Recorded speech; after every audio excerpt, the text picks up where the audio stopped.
Bonjour à tous, aujourd'hui nous allons faire des macarons à la meringue italienne avec une belle collerette et une belle coque lisse. Allez, c'est parti, je vous suis étape par étape et nous allons commencer par les ingrédients. Nous allons avoir besoin de 150 g de poudre d'amande, 150 g de sucre glace, 2 fois 50 g de blanc d'œuf, pensez à les séparer dans deux bols différents, 150 g de sucre en poudre et 50 g d'eau. Nous allons pouvoir tamiser nos poudres avec le sucre glace et la poudre d'amande. Donc on va tamiser, alors soit avec un tamis, soit avec un mixeur aussi, on peut les mixer doucement. Ce qu'on veut, c'est des poudres très fines. Et on va commencer à mettre nos 50 g de blanc d'œuf dans nos poudres directement. On va pouvoir bien mélanger. Et en fait, ce qu'on veut, c'est former une pâte.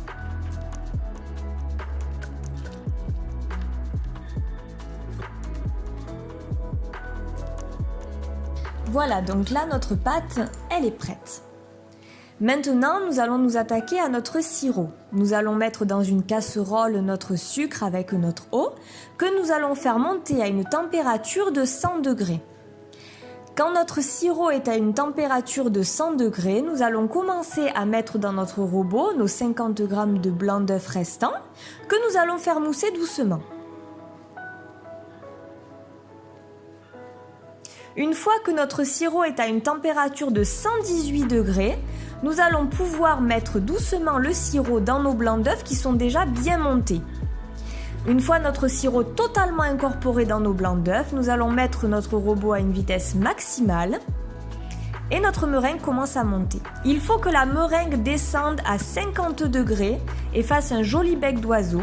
Dans ce cas-là, elle est prête. Nous allons pouvoir maintenant mettre notre colorant alimentaire, qu'il soit en poudre ou en gel.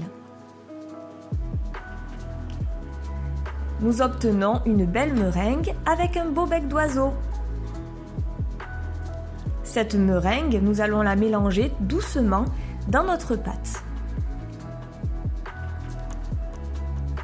On commence à bien mélanger. Une fois que tout est incorporé, on va pouvoir commencer le macaronnage. Le macaronnage, pour le faire d'une bonne façon, il faut écraser notre pâte, bien l'écraser sur les rebords et la remonter.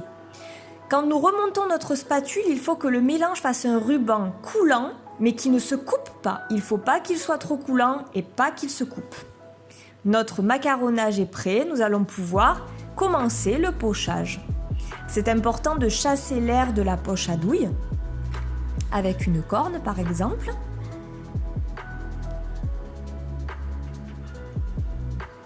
On visse bien notre poche pour que le mélange ne parte pas.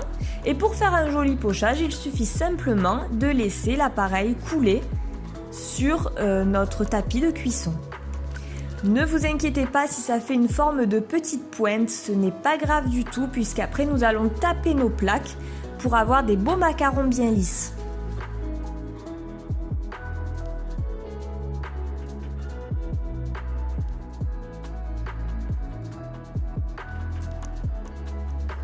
Voilà, donc là, nous passons à l'étape où il faut taper les plaques. Nos macarons sont bien lisses, nous allons pouvoir les enfourner. Pour ma part, c'est à 135 degrés 17 minutes, mais cela dépend vraiment de votre four, il faut essayer.